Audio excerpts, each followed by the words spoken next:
What's happening, guys? So today I thought I'd go over some of the mobility tools that I use on a frequent basis, kind of some of the things that I have and what you can use to kind of help yourself out. You know, a lot of people think mobility is just about nothing but range of motion and hitting depth, but it's really a more powerful tool than that. It can really help alleviate a lot of pains that you go through, and a lot of injuries can be avoided if you have proper mobility.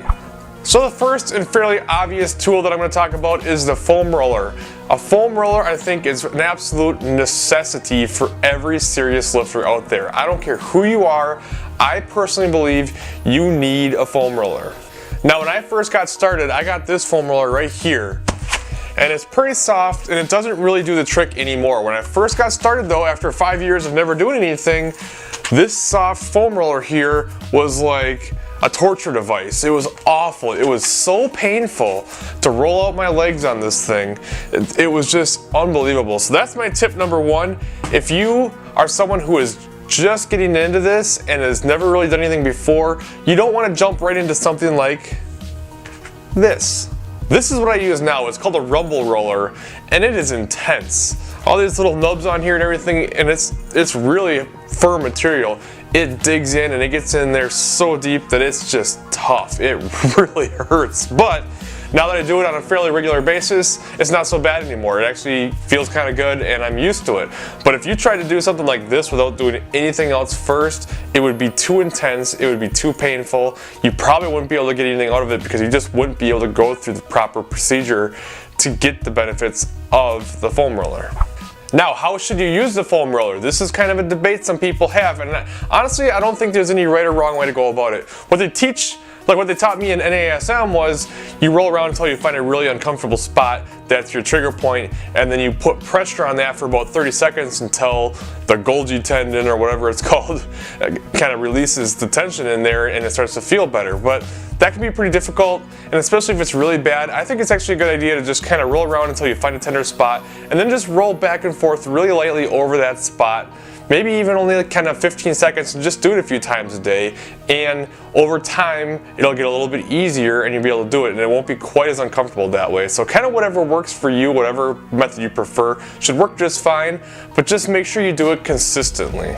Now, when you first get going, you're going to have to do it every day. You're probably going to do it multiple times a day, and it's probably going to take a really long time for everything to loosen up, and it's going to be a pain, and you're going to have to do it all the time, and it's going to be kind of frustrating.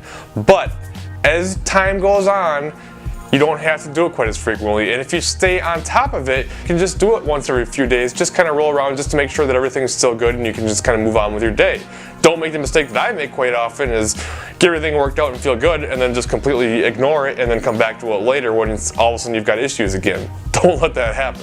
Okay, the next tool that I really recommend, talked about it before, it's a lacrosse ball.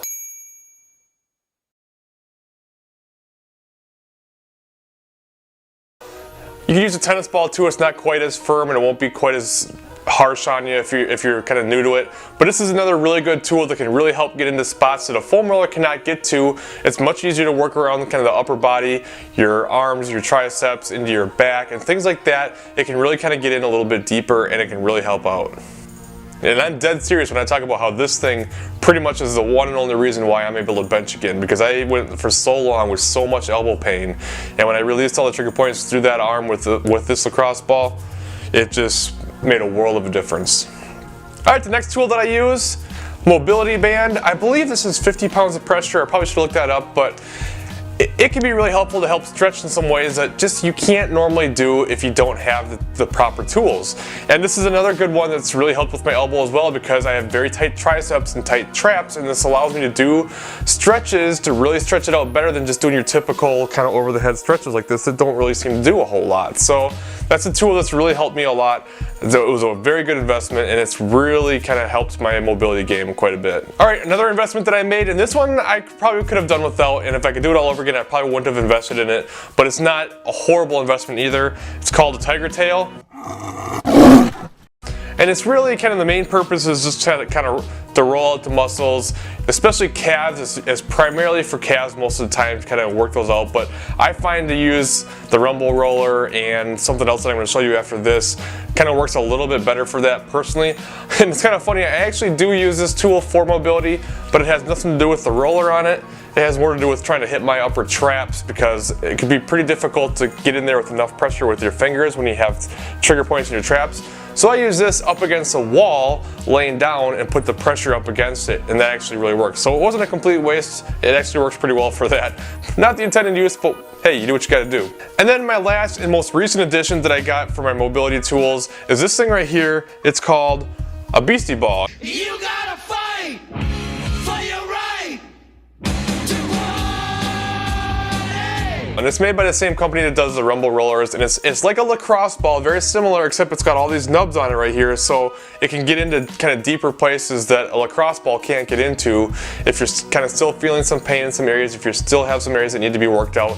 This will usually get in there, and I'm absolutely loving this tool and hating it all at the same time. But it also comes with this base. This thing, it's actually pretty interesting if you use this because you can actually kind of get into some spots that you normally wouldn't be able to. So all you do is you kind of pop this thing in here. It holds it firm. And then you can sit it down, you can press it against the wall. You could actually nail it in there or screw it in there if you wanted to so it won't move. Or you can put it on the ground and kind of get into your hamstrings a little bit better because it's pretty tough to get into your hamstrings with a regular foam roller. At least I always have trouble with it. I don't feel like I really get in there very deep. So if you use this thing, it sits up a little bit higher and you can kind of get into those pressure points a little bit better, and it just kind of helps. I really like it a lot. I highly recommend it. And it was only like, I think it was 25 bucks or something. It wasn't terribly expensive, but it wasn't super cheap either. But hey, it's pretty tough to put a price on being able to be pain-free and go through the movements properly like you're supposed to.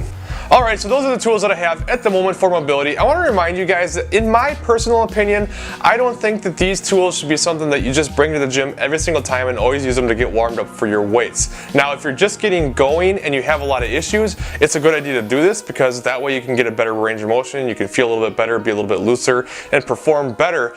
But personally, I think that you should be working this stuff outside of the gym frequently enough that by the time you get to the gym, you're already loose and all you need to do is kind of get your heart rate up and loosen up the muscles a little bit and get into your workout, rather than spending 45 minutes rolling around on the ground trying to get warmed up. So that's my opinion. If you do it frequently enough, if you work at it just a little bit, even if you just do 5 to 10 minutes every single day and just work on a little bit of mobility stuff, it'll make a world of difference in your weightlifting game, and especially for things like squats when you're trying to get down into position, you're trying to hit proper depth, it makes a huge difference. Actually, I've done a video about how to squat lower if you can't currently do it. If you missed it and you have issues with that, I will post it in a link at the end of this video. You can check it out. It'll be something that can really kind of give you some ideas on how to start doing mobility work to be able to get down into position, because 99% of the time, if you can't squat low, it's going to be because of a mobility issue. Okay, that's all I have for this video. Thank you guys for watching so much. If you liked the video, please leave it a like, and if you have any questions, leave a comment below and I'll definitely get back to you. Otherwise, I will see you guys in the next video.